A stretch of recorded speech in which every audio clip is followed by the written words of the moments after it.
നമുക്ക് നിധിയുടെ സുധീഷിന്റെ നാളത്തെ നല്ലൊരു കഥ കേട്ടാലോ? വീഡിയോ ഇഷ്ടപ്പെടുവാണെങ്കിൽ ഒന്ന് ലൈക്ക് ചെയ്ത് ഹൈപ്പ് ചെയ്യാൻ മറക്കരുതേ. അതോടൊപ്പം തന്നെ ആദ്യമായി കാണുന്നവരാണെങ്കിൽ സബ്സ്ക്രൈബ് ചെയ്യാനും മറക്കരുത് കേട്ടോ. അങ്ങനെ നിധിയെ കൊണ്ട് പുറത്തെ കാഴ്ചകളൊക്കെ കാണാനായിട്ട് പോവുകയാണ് സുധീഷ്. അപ്പോൾ ഒരു സൈക്കിൾ എടുത്ത് സൈക്കിളിലാണ് രണ്ടുപേരും കൂടെ യാത്ര. അങ്ങനെ നിധി പിന്നിലാണ് ഇരിക്കുന്നത്. കുറച്ച് ദൂരം അങ്ങോട്ട് ചെന്ന് അങ്ങനെ സംസാരിച്ച് പോകുന്ന സമയത്ത് പെട്ടെന്ന് ഒരു ഗട്ടറിലേക്ക് ചാടി കഴിഞ്ഞപ്പോഴത്തേനും സൈക്കിളും അറിയാൻ തുടങ്ങി. ആ സമയം നിധിയും പേടിച്ചു പോയി, അതുപോലെ സുധീഷും പേടിച്ചു പോയി. ആ സമയം അതിലൂടെ ഒരു ചേച്ചി വന്നു. ആ ചേച്ചി പറഞ്ഞു, എന്ത് പരിപാടിയാ മോനെ നീ കാണിക്കണേ? ഇപ്പൊ നിങ്ങൾ രണ്ടുപേരും കൂടെ വീടുമായിരുന്നല്ലോ, ആ പെങ്കൊച്ച് താഴെ വീണിട്ടുണ്ടായിരുന്നെങ്കിലോ എന്നൊക്കെ പറഞ്ഞ് കുറ്റപ്പെടുത്തോ. ഇങ്ങനെ ഭാര്യയെ പിന്നിലിരുത്തിയാണോ കൊണ്ടുപോകുന്നത്? ഒരു കാര്യം ചെയ്യുക, നീ ഇവളെ മുന്നിൽ വെച്ചുകൊണ്ട് കൊണ്ടുപോകാനായിട്ട് പറഞ്ഞു. അപ്പോഴേക്കും നിധി ആ ചേച്ചിയെ നോക്കി. സുധീഷ് തോന്നി, ആഹാ അത് നല്ലൊരു കാര്യമാണല്ലോ. ആ സമയം ആ ചേച്ചി പറഞ്ഞു, അതെ മോളെ നീ മുന്നിൽ കയറി ഇരിക്കാൻ പറഞ്ഞു. അങ്ങനെ ഒടുവിൽ അവരങ്ങോട്ട് പോയി കഴിഞ്ഞപ്പോഴത്തേനും സുധീഷ് പറഞ്ഞു, അതെ നിധി നീ ഫ്രണ്ടിലിരുന്നോ? വേണ്ട സുധീഷേ, ഫ്രണ്ടിൽ കയറിയിരുന്നോ, അതാണ് പിന്നെ സേഫാന്ന് പറഞ്ഞു. അങ്ങനെ നിധി ഫ്രണ്ടിൽ അവിടെ കയറിയിരുന്നു സൈക്കിളിന്റെ. അങ്ങനെ സുധീഷ് പുറയിലിരുന്നു. സുധീഷിന് ഭയങ്കര സന്തോഷമായിരുന്നു നിധിയെ ഫ്രണ്ടിൽ വെച്ച് അങ്ങനെ പോവാനായിട്ട്. കുറെ കാര്യങ്ങളൊക്കെ പറഞ്ഞ് അവർ സന്തോഷത്തോടുകൂടി കൂടിയിട്ടാ അവിടുത്തെ കാഴ്ചകളൊക്കെ കണ്ടു പോന്നെ. കുറച്ച് ദൂരം അങ്ങോട്ട് പോയി. അപ്പത്തേനും നിധി പറഞ്ഞു, ഇനി മതി നമുക്ക് തിരികെ വാ, എനിക്ക് വിശക്കാൻ തുടങ്ങിയെന്ന് പറഞ്ഞു.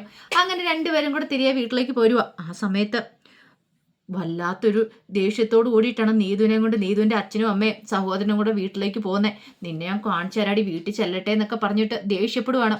നീതുവിനാണെങ്കിൽ എന്ത് ചെയ്യണമെന്ന് പോലും അറിയണ്ടായിരുന്നില്ല.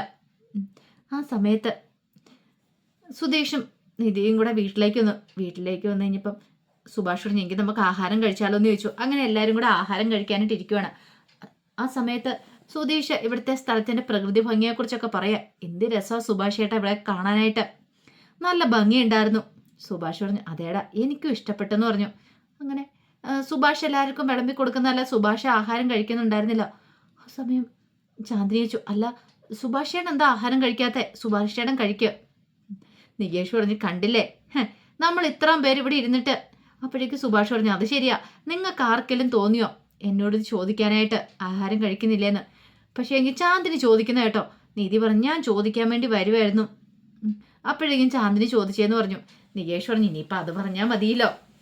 കണ്ടില്ലേ എന്തൊരു സ്നേഹവും കരുതലോ സുഭാഷേനോട് ചാന്ദിനിക്ക്. ഇപ്പം നമ്മൾ ആരെങ്കിലും കഴിക്കാതിരുന്നിട്ടുണ്ടായിരുന്നെങ്കിൽ ചാന്ദിനി ഇങ്ങനെ ചോദിക്കില്ലായിരുന്നു പറഞ്ഞു. അപ്പോഴേക്കും സുഭാഷ് ഒന്നും മിണ്ടാതിരിക്കട അവിടെ, പിന്നെ അവന് വലിയ കണ്ടുപിടുത്തമായിട്ട് ഇറങ്ങിയിരിക്കുന്നു. ആ സമയം സുധീഷ് പറഞ്ഞു, അത് ശരിയാ. അപ്പോഴേക്ക് ഹരീഷ് പറഞ്ഞു, അല്ല നമ്മുടെ എല്ലാ പ്രശ്നങ്ങളും ചിലപ്പോൾ ഇതോടുകൂടി മാറുമായിരിക്കും അല്ലേ സുഭാഷ് ചേട്ടാ? അതെന്താടാ? അല്ല ഇവിടെ വന്ന് പ്രാർത്ഥനകളും വഴിപാടുകളും ഒക്കെ നടത്തിയിട്ടുണ്ടെങ്കിൽ പോരാത്തേനും സുധീഷ് ശൂലമൊക്കെ കുത്തിയല്ലോ. ദേവിക്ക് സന്തോഷമായി കാണും, പ്രശ്നങ്ങളൊക്കെ മാറി കാണുമായിരിക്കും അല്ലേ? ആ വെളിച്ചപ്പാട് പറഞ്ഞത് കേട്ടില്ലേ, എല്ലാ പ്രശ്നങ്ങളും മാറി, ഇനിയിപ്പോൾ സുഭാഷേൻ്റെ വിവാഹം അധികം വൈകാതെ നടക്കുമെന്ന്. അങ്ങനെയൊക്കെ സംഭവിക്കുമായിരിക്കും അല്ലേ? പിന്നല്ലാതെ അങ്ങനെയൊക്കെ സംഭവിക്കും, നമുക്ക് സമാധാനമായിട്ട് പോകാമെന്നൊക്കെ സുധീഷും പറഞ്ഞു. സുധീഷും ഭയങ്കര ആത്മവിശ്വാസത്തിലായിരുന്നു. ഇതേ സമയം നീതുവിനെ കൊണ്ട് വീട്ടിലേക്ക് വന്നിട്ട് ഭ്രാന്ത് പിടിച്ച അവസ്ഥയായിരുന്നു ലതയ്ക്ക്. ലത പറഞ്ഞു, എടി സത്യം പറ, ഈ കല്യാണം മുടക്കാൻ വേണ്ടി നീ കള്ളത്തരം പറഞ്ഞല്ലേ ഗർഭിണിയാന്നുള്ളത്? നിന്റെ വയറ്റിൽ ഹരീഷിന്റെ കുഞ്ഞുണ്ടെന്ന് നീ വെറുതെ പറഞ്ഞല്ലേ? അപ്പോഴേക്കും അഖിൽ തല്ലാൻ വരുവാണ്. എടി ഒരുമ്പട്ടോളെ നാണം കെടുത്തി കളഞ്ഞല്ലോ നീ ഞങ്ങളെ. എല്ലാവരുടെയും മുന്നിൽ വെച്ച്, ആ പ്രേമൻ്റെയൊക്കെ മുന്നിൽ വെച്ച്. ഓ എൻ്റെ ദൈവമേ, ഇതുപോലൊരു വിഷമത്തിനെയാണല്ലോ അമ്മ പ്രസവിച്ചേ. ചന്ദ്രൻ പറഞ്ഞു, മോളെ നീ സത്യം പറ, നീ പ്രഗ്നൻ്റ് അല്ലല്ലോ, എല്ലാവരെയും വെറുതെ പറ്റിക്കാൻ വേണ്ടി പറഞ്ഞല്ലേ നീ ഈ കല്യാണം മുടക്കാൻ വേണ്ടിയിട്ട്? ഒരു നിമിഷം നീ ഇതൊന്ന് ആലോചിച്ചു. അങ്ങനെ എങ്ങാനും ആന്ന് പറഞ്ഞിട്ടുണ്ടെ ഇപ്പം തന്നെ ചിലപ്പോൾ തിരികെ കൊണ്ടുപോകും ക്ഷേത്രത്തിലേക്ക്. അവനുമായിട്ടുള്ള വിവാഹം നടത്തും. ഹരീഷ് ഇവിടെ ഇല്ലാതാനും, ഹരീഷാണ് ഇവിടെ ഉണ്ട്, കുഴപ്പമുണ്ടായിരുന്നില്ല. അപ്പം പിന്നെ തനിക്ക് ഒരു രക്ഷപ്പെടാനായിട്ട് ഒരു മാർഗ്ഗവും ഇല്ല. തൽക്കാലത്തേക്ക് ഇതിങ്ങനെ തന്നെ ഇരിക്കട്ടെ എന്നൊരു ചിന്തയായിരുന്നു നീതുവിൻ്റെ മനസ്സിൽ. നീതു പറഞ്ഞു, ഞാൻ എന്തിനു കള്ളത്തരം പറയണം? എനിക്കതിൻ്റെ ആവശ്യമൊന്നുമില്ല, ഞാൻ ഗർഭിണി തന്നെയാ, ഹരീഷ് എൻ്റെ കുഞ്ഞിൻ്റെ വയറ്റിലുണ്ട്. അത് കേട്ടപ്പോൾ ഒട്ടും സഹിച്ചില്ല അഖില് പെട്ടെന്ന് പറഞ്ഞു, എടി നീ വിളിക്ക്, നിന്നെ ഗർഭിണിയാക്കി അവനുണ്ടല്ലോ ആ ഹരീഷ്, അവനെ വിളിക്കാൻ പറഞ്ഞു. അതിപ്പം ഞാനെന്തിനാ വിളിക്കണേ? വിളിക്കടി, എനിക്ക് അവനോട് സംസാരിക്കണം, എനിക്ക് അവനോട് 4 വാക്ക് പറയണം, ഫോൺ വിളിച്ചു തരാൻ പറഞ്ഞു. അങ്ങനെ നീതുവിൻ്റെ ഫോണിൽ നിന്ന് തന്നെ ഹരീഷിനെ വിളിക്കുകയാണ്. അപ്പോഴേക്കും അഖിൽ അങ്ങോട്ട് ഫോൺ വാങ്ങി ബെല്ലടിക്കുന്ന കേട്ട് കഴിഞ്ഞപ്പോഴത്തേനും ഈ സമയത്ത് ഹരീഷ് എന്ത് ചെയ്തു, സിറ്റ് ഔട്ട് വന്നിരിക്കുന്ന സമയത്താണ് ഫോൺ ബെല്ലടിക്കുന്നത്. പെട്ടെന്ന് ഹരീഷ് നോക്കി കഴിഞ്ഞപ്പോൾ നീതുവിൻ്റെ നമ്പരാ. ഹലോ നീതു എന്നും പറഞ്ഞു കോൾ എടുത്തു. അപ്പോഴേക്കും അഖിൽ ദേഷ്യപ്പെടുവാണ്, നീതു വല്ലടാ, ഞാനും അഖില, എടാ നാണമില്ലാത്തവനെ, ഇത്തിരിയെങ്കിലും നിനക്ക് നാണോടെ നീ ഇതുപോലത്തെ വൃത്തിയായിട്ട പരിപാടി കാണിക്കൂടാ. ഹരീഷിനൊന്നും മനസ്സിലായില്ല. താൻ എന്താ ഇതിന് മാത്രം വൃത്തിയായിട്ട പരിപാടി കാണിച്ചേ? എടാ, നീ എൻ്റെ പെങ്ങളെ ഗർഭിണിയാക്കിയില്ലേ? നിനക്ക് എന്ത് ധൈര്യം ഉണ്ടായിട്ടാടാ നീ അങ്ങനെ ചെയ്തേ? എന്നിട്ട് ഒന്നും അറിയത്തില്ലാത്തവനെ പോലെ നീ പോയിരിക്കുന്നു. അവള് പഠിച്ച് പ്രസവിക്കുമെന്ന് കരുതിയിട്ടാണോടാ? നിന്നെ ഞാൻ ജീവനോടെ വെറുതെ വെച്ചേക്കില്ല. നീ ഇങ്ങോട്ടേക്ക് വാ. നീ വന്നു കഴിഞ്ഞപ്പോൾ നിന്നെ എന്ത് ചെയ്യണമെന്ന് എനിക്ക് നന്നായിട്ടറിയാമെന്നും പറഞ്ഞിട്ട് ദേഷ്യപ്പെടുവാണ്. അപ്പോഴേക്കും ഹരീഷ് പറഞ്ഞു, വെറുതെ അനാവശ്യം പറയരുത്. എന്താടാ അനാവശ്യമോ? ഞാനോ?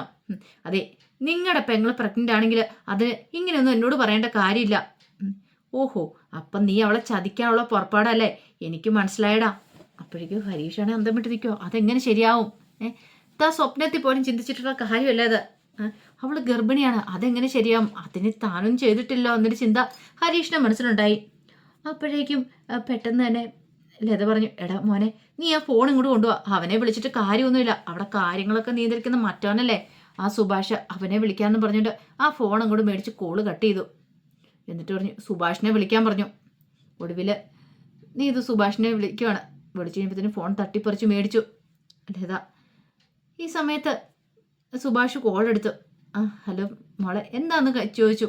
എടാ നീ ഇതുമല്ല ഞാനാടാ. നിന്നോട് 2 വാക്ക് സംസാരിക്കാൻ വേണ്ടിയിട്ടാണ് ഞാൻ വിളിച്ചേ. നീയാണല്ലോ നിന്റെ വീട്ടിലെ കാര്യങ്ങളൊക്കെ നോക്കുന്നേ. നീയാണല്ലോ നിന്റെ അനുജന്മാരെയൊക്കെ നോക്കിയത്. അവരെയൊക്കെ നല്ല രീതിയിൽ വളർത്താൻ പഠിപ്പിക്കണം. നല്ല രീതിയിൽ വളർത്താനോ? എന്തൊക്കെയാ ആജി പറയണേ? മിണ്ടരുത് നീ. എൻ്റെ മോളെ ഗർഭിണിയാക്കിയിട്ട് നിങ്ങളെല്ലാവരും കൂടെ ആഘോഷിക്കാൻ പോയേക്കുമല്ലേ കുടുംബക്ഷേത്രത്തിലേക്ക്. ഒന്നിനെ ഞാൻ വെറുതെ വിടില്ലടാ. എൻ്റെ മോള് പ്രഗ്നൻ്റാ. അവളുടെ വയറ്റിലെ നിന്റെ അനുജൻ്റെ കുഞ്ഞുണ്ട്. എൻ്റെ അനുജൻ്റെ കുഞ്ഞോ? പിന്നല്ലേ. നീയൊക്കെ എന്താ വിചാരിച്ചോണ്ടിരുന്നേ? അവളെ അങ്ങനെ ഗർഭിണിയാക്കിയിട്ട് കടന്നു കളയാന്നോ? ദേ ആൻറ്റി, വെറുതെ ഇല്ലാത്ത പറയരുത്. എൻ്റെ അനുജൻ അത്രക്കാരനൊന്നുമില്ല. അവൻ അങ്ങനെയും ചെയ്യത്തില്ല. പിന്നെ അവൻ പച്ചവെള്ളം ചവച്ചരച്ച് കുടിക്കോളും. മിണ്ടി പോരുത് നീയൊക്കെ എന്താ വിചാരിച്ചോണ്ടിരുന്നേ? എടാ, നിനക്കൊക്കെ ഇതുകൊണ്ടാ സമൂഹത്തിൽ ഒരു നിലയും വിലയില്ലാത്ത. നീയൊക്കെ എൻ്റെ വീട്ടിലും കയറി പണി തന്നില്ലേ? ഇത് ഞാൻ വെറുതെ വിടുമെന്ന് കരുതിയോ? എന്തായാലും ഞാൻ പോലീസ് സ്റ്റേഷനിലേക്ക് പോവാ, കംപ്ലൈൻറ്റ് കൊടുക്കാൻ പോവാ. എൻ്റെ മോളൊന്നും അറിയത്തില്ലാത്ത എൻ്റെ മോളെ കൊണ്ട് പിഴപ്പിച്ചിട്ട് നീ നിന്റെ അനുജനും എല്ലാവരും കൂടി സന്തോഷമായിട്ട് ജീവിക്കുന്നു കരുതിയോ? ഒരിക്കലും ഇല്ലടാ. നിന്റെ കുടുംബമായിട്ട് ഒരു ബന്ധം സ്ഥാപിക്കാൻ ഞാൻ താല്പര്യപ്പെടുന്നില്ല. പോലീസ് സ്റ്റേഷനിൽ കൊണ്ട് കംപ്ലൈൻറ്റ് കൊടുക്കൂടാ. എൻ്റെ മോളെ പറഞ്ഞു വഞ്ചിച്ച് ഗർഭിണിയാക്കി എന്ന് പറഞ്ഞിട്ട് അങ്ങനെ നിന്നെ ഒന്ന് സൂഹിക്കാൻ വിടുന്നില്ല. അപ്പോഴേക്ക് സുഭാഷ് പറഞ്ഞു, ആൻറ്റി വെറുതെ ഇങ്ങനെയൊന്നും പറയരുത്. അതിനകത്ത് എന്തോ കള്ളത്തിനുണ്ടാകുന്ന സത്യാവസ്ഥയല്ല. എൻ്റെ അനുജൻ അങ്ങനെയും ചെയ്യില്ല എന്ന് നിന്നോട് ആര് പറഞ്ഞിടാ? പിന്നെ നീയൊക്കെ വേറെ പുണ്യാളാൻ ശ്രമിക്കുമൊന്നും വേണ്ട. നിന്റെയൊക്കെ സ്വഭാവം നന്നായിട്ടറിയാം. സമൂഹത്തിൽ നിനക്കൊക്കെ എന്തെങ്കിലും വിലയും നിലയുണ്ടോ?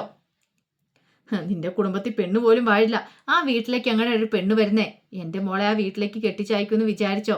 അങ്ങനെ എന്തെങ്കിലും സ്വപ്നങ്ങളുണ്ടെങ്കിൽ അതങ്ങോട്ട് മനസ്സിൽ നിന്ന് എടുത്തു കളഞ്ഞേരെ. മേലാല് എൻ്റെ മോളെ അന്വേഷിച്ച് അവനോട് വന്നേക്കരുതെന്ന് പറ. അവളുടെ വയറ്റിൽ വളരുന്ന കുഞ്ഞിനെ എന്ത് ചെയ്യണം ഞങ്ങൾക്കറിയാമെന്നൊക്കെ പറഞ്ഞൊരു ദേഷ്യപ്പെട്ട് കോള് കട്ടി വേണം. അപ്പോഴേക്കും നീതു പറഞ്ഞു, അമ്മ എന്തു വർത്താനമ്മ പറഞ്ഞേ? മിണ്ടരുത് നീ.